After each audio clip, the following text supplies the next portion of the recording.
Welcome to the astrologers. मेरा नाम बयान मुस्तक फाजनीकरा एक नया विषय लेकर आया हूँ। आज का विषय है यूनाइटेड स्टेट्स ऑफ अमेरिका की होरोस्कोप के बारे में। अब आगे क्या होने वाला है उसके बारे में हम चर्चा करेंगे। जो ग्रह गोचर के जो अभी बोल रहे हैं उसके हिसाब से क्या आगे होने वाला है, और कई सारे अभी दुनिया में परिवर्तन हो रहा है उसके बारे में भी हम चर्चा करेंगे। जो यूएस के रीजन बन रहे हैं उसमें, और क्या क्या मंदी गहराई की, या अमेरिका वॉर में अंदर कूदेगा कि नहीं, रूस और यूक्रेन के अंदर, उसके बाद सभी बारे में हम आज चर्चा करेंगे। क्योंकि 7 से 8 मेरे पे मैसेज आए हुए हैं व्हाट्सएप के थ्रू कि आप यूएस के होरोस्कोप के बारे में आप वीडियोस डालें। तो आज हमने यूएस का चार्ट बनाया हुआ है, उसके हम चर्चा करेंगे। क्या आगे होने वाला है यूएस के लिए उसके बारे में हम चर्चा करेंगे। राजनीतिक, युद्ध क्षेत्र, आर्थिक सभी स्थितियों के बारे में हम चर्चा करेंगे। चर्चा शुरू करने से पहले मेरा यूट्यूब चैनल औरा एस्ट्रोलॉजर्स जरूर सब्सक्राइब कीजिए। वीडियोस अच्छे लगे तो लाइक, कमेंट और शेयर कीजिए। और मुझसे परामर्श करना चाहते हो तो मेरा कॉन्टैक्ट नंबर है 9327100550। ये हमने जो यूएस का जो डेटा लिया हुआ है वो एस्ट्रो बैंक डेटा से लिया हुआ है, जो हमारे एस्ट्रो होम सर्विसेज की तरफ से मेम्बर्स हम मैं हूँ, उसमें हमने डेटा लिया हुआ है। चलो वीडियो की शुरुआत करते हैं। यूनाइटेड स्टेट्स ऑफ अमेरिका का होरोस्कोप 4 जुलाई 1776 में इंडिपेंडेंस मिला था। उस टाइम की कुंडली हम देखते हैं। शाम को 5:10 पे हुआ था। Philadelphia US. वृश्चिक लग्न की कुंडली है। वृश्चिक लग्न की कुंडली है। लग्न खाली है, दूसरा स्थान खाली। पराक्रम भुवन में केतु। चौथे स्थान में चंद्र। पंचम स्थान, छठा सतवा खाली। 8वें घर में 4 ग्रहों की युति। तो 9वें भाग्य बोल में राहु और बुध की युति, उसमें बुध अस्त है। अष्टम स्थान में गुरु भी अस्त है। शनि लाभ स्थान में है। बुध की राशि में जो परिवर्तन के योग ला रहा है, क्योंकि चंद्र अपने बुध की राशि में शनि है। जब बुध है चंद्रमा की राशि कर्क में, और चंद्रमा है बुध की राशि और शनि की राशि। ये तीनों ट्रायंगल बन रहे हैं, यानी परिवर्तन योग एक बना हुआ है, जिसकी वजह से ये कुंडली पावरफुल है। पर पहले हम जानकारी देते हैं कि आज यूनाइटेड स्टेट्स ऑफ अमेरिका का पावरफुल होना किस तरह से बना हुआ है। तो कोई भी देश की कुंडली देखे तो अगर पावरफुल सुपर पावर कैसे बनते हैं, तो उसमें केतु, मंगल और शनि की पहले देखना पड़ता है। तीसरा स्थान यानी पराक्रम भुवन में अगर केतु या शनि या मंगल बैठे हो तो उस रास्ता की कुंडली पावरफुल गिनी जाती है। उसको सुपर पावर का भी दर्जा माना जाता है। तो वृश्चिक लग्न की कुंडली में मकर राशि का केतु, मकर राशि किसकी राशि? शनि की राशि में केतु शनि का ही मित्र है।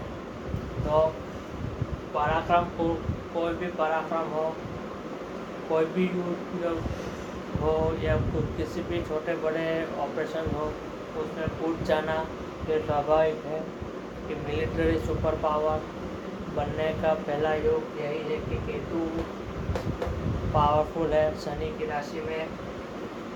यहाँ पे चंद्रमा शनि की राशि में है, कुंभ राशि में, जो अच्छा नहीं माना जाता। चौथे स्थान से जनता का कारक माना जाता है। चौथे स्थान में चंद्रमा है, तो वहाँ के लोग शांत और उस मिजाज के लोग होते हैं, पर सत्ता के लोग लालची भी होते हैं। जनता के बीच मतभेद होना या मनमुटाव जैसी स्थिति ब्लैक्स एंड वाइट्स के बीच थी, उसका कारण भी चंद्रमा था, क्योंकि चंद्रमा का जो नेचर होता है वो चंद्रमा और पानी एक जैसे होते हैं। टाइड्स और एब्स यानी भर्ती और कोट आती है, उसके हिसाब से ही चलता रहता है। वहाँ के लोग एक दूसरे को मारने की कोशिश करें तो उसके कारण चंद्रमा ही है। यहाँ पे शुक्र मंगल की युति भी बन रही है, गुरु और सूर्य की भी युति मिथुन राशि में मंगल शुक्र गुरु और सूर्य की चतुर्ग्रही योग बना हुआ है, जो अष्टम स्थान से सीधी दृष्टि डाल रहे हैं इनकम हाउस सेकंड हाउस में। तो पैसा भी अमेरिका के पास बहुत ज़्यादा है, उसका कारण भी यही है। शुक्र मंगल का गज केसरी योग, दूसरा गज केसरी योग है। गुरु और मंगल का गुरु कम्बस्त है, अस्त है, पर गुरु अगर एक से 7 अंश का भी हो और अस्त होगा तो भी उसका बल बहुत ज़्यादा रहता है, कि सबसे पावरफुल सौरमंडल में गुरु को ही माना गया हुआ है। गुरु अस्त है, भले अस्त हो पर पावरफुल है यहाँ पे, इसलिए पैसा अमेरिका के पास बहुत ज़्यादा है। मंगल यानी असला शस्त्रों का कारक, सेना और बुद्धि भुवन, और सूर्य के साथ बैठना यानी सूर्य यानी अपना राजा, मंगल यानी सेनापति एक साथ में बैठ गए हो और सीधी दृष्टि डाल रहे हो इनकम हाउस में, तो क्या मीनिंग हुआ? अस्त्र शस्त्र से कमानी होती है अमेरिका की, दूसरी कुछ कमानी नहीं है उनके पास। अगर यहाँ पे कोई भी ग्रह बैठ रोजा करेगा तब अमेरिका में मंदी के आने की संभावना भी रहेगी, यानी शस्त्रों में तो कमी रहेगी। अब हम बात करेंगे राहु और बुध की युति। राहु और बुध की युति भी अच्छी है, पर राहु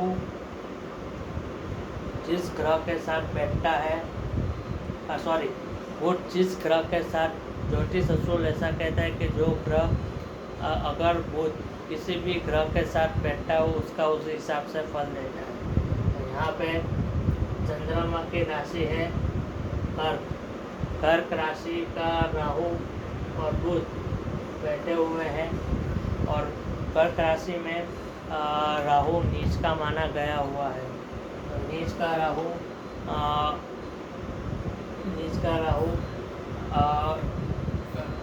अपने जो उनकी वेदर सिस्टम्स हैं उनमें इफेक्ट डालता है। आपने सुना भी होगा कि कई बार तूफान और आकाश और वेदर चेंजेस आते रहते हैं अमेरिका में, बहुत सारे तूफान आते रहते हैं। बड़े से बड़े तूफान अमेरिका ने देखा है, कई सारे बाढ़ की स्थिति भी उन्होंने देखी है। उसका कारण क्या है? राहु का माता अलग है, और राहु का कारक तूफानों से भी माना गया है, और शनि लाभ स्थान में है, इसीलिए कोई भी दुनिया में कोई भी घटना हो उसका फ़ायदा उठाने में मदद करता है शनि। और शनि गुरु की राशि को भी देखा है सप्तम भुवन से, यानी वहाँ के लोग पढ़े लिखे भी है और समझदार भी है, इंटेलिजेंस के मामले में भी अच्छे होंगे।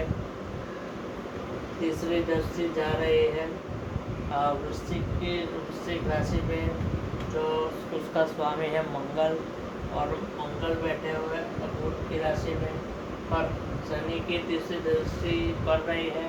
तो जो भी कंट्री इस कंट्री यानी यूएसए को ऊपर लाने में मदद की तीसरी दृष्टि शनि की, इसलिए। दूसरी चीज़, शनि की दसम दृष्टि सूर्य दसवीं दृष्टि अष्टम स्थान में पड़ रही, जहाँ पे शुक्र मंगल और गुरु सूर्य बैठे हुए हैं। तो दसम दृष्टि भी अच्छी है और इकोनॉमिकली सुपर पावर इसीलिए ही माना गया है। अब यहाँ पे नेगेटिविटी क्या है वो अब हम बात करेंगे। अभी गोचर देखने जाए तो गोचर में अभी 4th हाउस यानी चंद्रा का माना गया है, वहाँ पे चंद्रा है और चंद्रा के ऊपर शनि बैठे हुए हैं। शनि अभी नेक्स्ट मंथ 7 जुलाई को नेक्स्ट मंथ जुलाई में वक्री होंगे 120 दिन के लिए, 4 महीने के लिए। तो ये शनि वक्री होना जनता और राजा के बीच, दोनों के बीच बड़े संघर्ष होने की संभावना रहेगी। जनता और राजा के बीच कई सारे प्रॉब्लम्स इकोनॉमिकली आने के चांसेस रहेंगे। शनि का परिवर्तन वक्री होना आर्थिक मंदी लाने में भी मदद करेगा, यानी यूएसए नेक्स्ट मंथ में शायद रिसेशन में जा सकता है, या तो फिर यूएस डिफ़ॉल्टर भी घोषित हो सकता है, क्योंकि 2.5 साल के लिए शनि बैठे हुए इस 2.5 साल में अमेरिका के अंदर बहुत सारे उतार चढ़ाव देखने को मिलेंगे। शनि की दृष्टि मेष राशि पे पड़ेगी अभी गोचर में, वक्री दृष्टि, जहाँ पे राहु और गुरु की युति चल रही है। तो अमेरिका किसी षड्यंत्र में फंस सकता है। यूएस और यूक्रेन का जो युद्ध हुआ है उसमें भी उसका पैच फंस सकता है। शायद उसकी गिनती जो वॉर के हिसाब से है वो पूरी चेंज हो जाए। अमेरिका इस गोचर के कारण अमेरिका में असले की कमी रहेगी।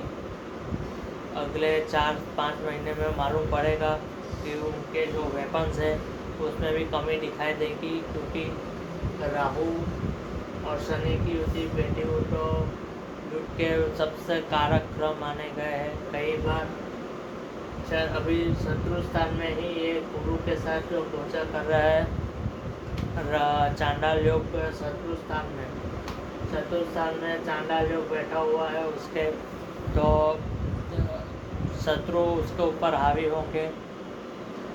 जितने भी उनके दुश्मन हैं अब वो अमेरिका के ऊपर दबाव डालने की कोशिश करेंगे, या फिर अमेरिका कुछ न कुछ गलती कर बैठेगा जिससे पूरी दुनिया को प्रॉब्लम होने की संभावना रहेगी। न्यूक्लियर वॉर के बारे में भी कई सारे विवाद हो रहा कि न्यूक्लियर वॉर होने की संभावना है कि नहीं। न्यूक्लियर वॉर अभी नहीं होगी, न्यूक्लियर वॉर को अभी चांसेस कम है। अगर होता भी है तो अमेरिका उसमें बीच में पड़ने वाला नहीं है। वॉर अगर न्यूक्लियर वॉर होगा तो वो उसके चांसेस रहेंगे 2025 में, जब मीन राशि में शनि आएंगे और राहु भी मीन राशि में रहेंगे। दोनों की युति होने वाली है 3 महीने के लिए, और तब 7 ग्रहों की युति होने वाली है 1.5 या 2 महीने के पश्चात। तभी ग्रहण भी है और ग्रहण भी चल रहा होगा 2025 में। तब एक साथ जब 7 ग्रहों की युति और ग्रहण होते हैं तो वर्ल्ड वॉर के चांसेस रहेंगे, यानी 30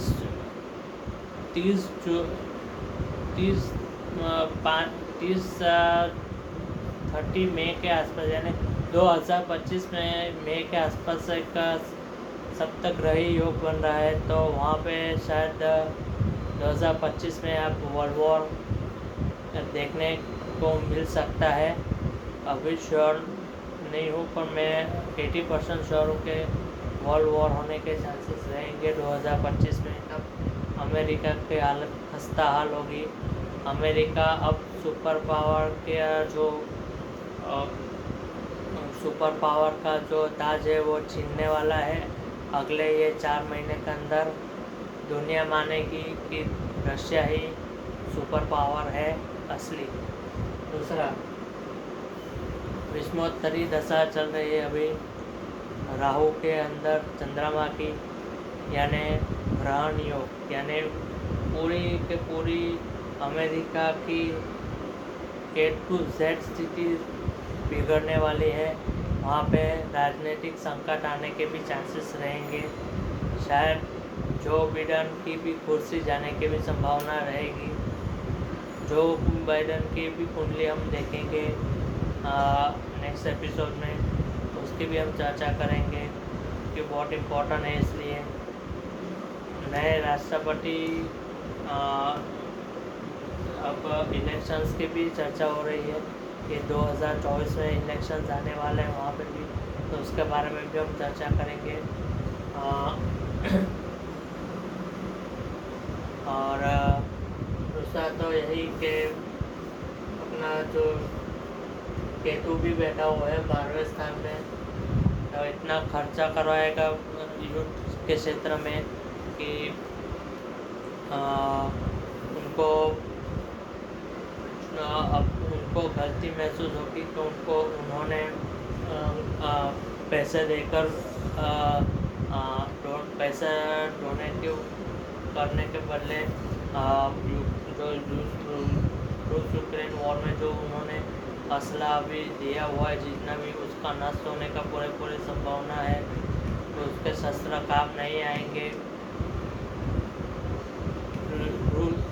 इस यूक्रेन वॉर में शायद अमेरिका को हार माननी पड़ेगी और यूक्रेन को भी मनाना पड़ेगा।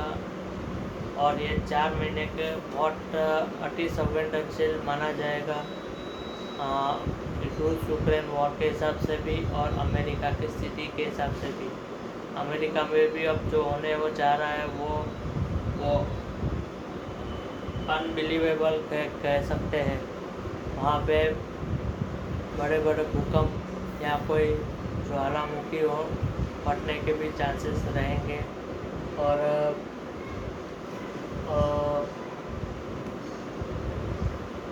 दूसरा कि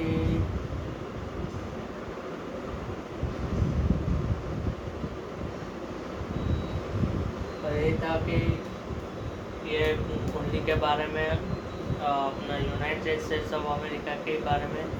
अगर मेरा यूट्यूब वीडियो अच्छा लगा हो तो लाइक, कमेंट और शेयर कीजिए। और मुझसे परामर्श करना चाहते हो कॉन्टैक्ट नंबर है 9271005550 और ओवरा एस्ट्रोलॉजर यूट्यूब चैनल जरूर सब्सक्राइब कीजिए।